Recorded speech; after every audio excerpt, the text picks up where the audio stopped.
Hello, everyone. It's Grandmaster Dawnbreaker here. Today I will not be shouting, and I would like to talk about addressing on Smurf issues and high hero tier plus high hero versatility. There are numerous reasons in which why Smurfs exist. However, for this video, I hope that the Smurfs exist simply because they miss their old friends or would want to meet their new friends again. Blindly allowing the old friends or new friends to play in the actual Smurfs rank as if the rank barrier does not exist is not a good idea. However, if time was not a concern and Smurf has the time to educate his or her friends, the Smurf can ask his or her friends to choose a certain role and master in only few heroes.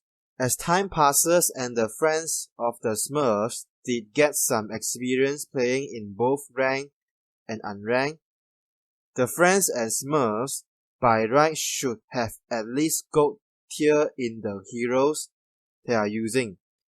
It is only by that point of time the Smurfs and the friends can play together without actual rank barrier. Obviously, the skill difference in ranks still exists, but given that each of the players, be it from Smurfs or from the friends, has now at least a gold tier hero, to some extent, they now march towards a path of playing Dota 2 without according to book. I will pause here for a time being and talk about high hero tier plus high hero versatility. Usually, players with high hero tier plus high hero versatility had already mastered in numerous roles and lots of heroes. For details, you can actually assume the case like Sam and Thompson from OG. How many Grandmaster tier heroes do they actually have? Which is kinda nuts. For example, right, Sam has Grandmaster in Nature Prophet, Grandmaster in X, Grandmaster in Monkey King, and now the new matches, the Grandmaster in Darkseer. I can list a lot of examples similar to Seb or Thompson, but you get the idea here. For these kinds of players, since they have mastered in numerous roles and limitless heroes, we need to put some limits to these kinds of players, but not really a limit by its own. If Seb and Thompson were to play in this mode, Seb's role will be fixed to pause 3 or support, whereas Thompson will be fixed to play as a pause 2. In a similar manner, this roles fixing can be applied to other pro or esports players. Earlier we have described on Smurfs and players like Thompson or Seb. We can't fully eradicate or solve Smurf issues. This new game mode will serve as a buffer zone and bridge to Smurfs and pro players. HTM or high hero tier matches requires the players to have at least gold tier in at least one of their heroes. Before entering this game mode, all high hero tier players will need to choose at most 3 heroes out of their hero pool. Let's say a pause 4 player has gold tier in Enchantress, Silencer, Sky Wrath Mage, and Shadow Demon. That player needs to choose 3 heroes out of those 4 heroes. If let's say the players have 1 platinum tier hero and 4 gold tier hero, the players can only choose 1 platinum tier hero along with 2 gold tier hero.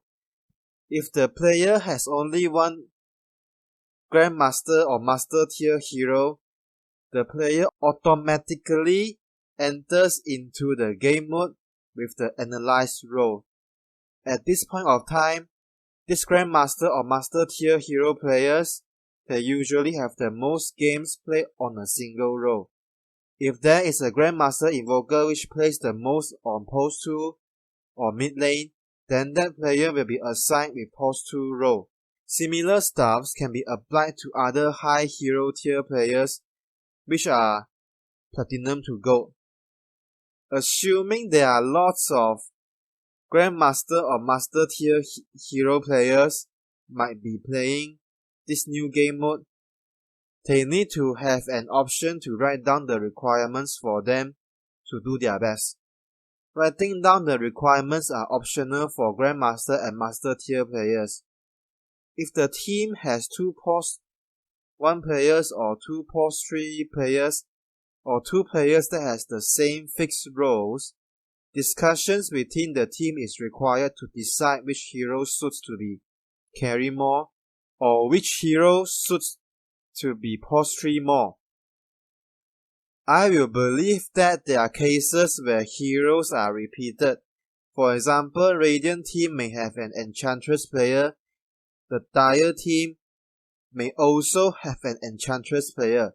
In this case, as long as there are no more than 1 player in each team plays the same hero, HHTM allows the players to play in this mode. If Radiant team has 2 Enchantress players, HHTM game mode will not start. If Dire team has 2 Enchantress players, HHTM game mode will not start. If Radiant team and Dire team has 1 Enchantress player respectively, HHTM game mode will start. I hope that this game mode is a stress reliever and a buffer zone for Smurfs and high hero tier plus high hero versatility players. I can foresee that this game mode may have a longer queue time. If it is a solo queue, the players have the right to view their corresponding teammate and draft before officially joining this mode. Platinum to Grandmaster tier players can bring at most 2 players into this game mode. However, those 2 players need to choose their role and select only 1 hero from the hero pool that they may be familiar with. Since this game mode will consist of players of different ranks, as if the rank barrier does not exist, automatically the team that wins gains 30 MMR and the team that loses do not reduce MMR. This corresponding game mode can be in the form of both ranked matches and unranked matches. If we view the situations of classic rank in SEA, order can only be achieved if the players reach at least Legend Bracket. And this, my friend, is another form of order by its own, which is not that hard to reach compared to reaching Legend rank. This game mode by its own is not perfect, but I remain a firm believer that this can reduce the amount of smurfing within the game, weakens the toxicity within the game, act as a minor retention mechanism for all the players, and serve as another training ground for other future esports players to come.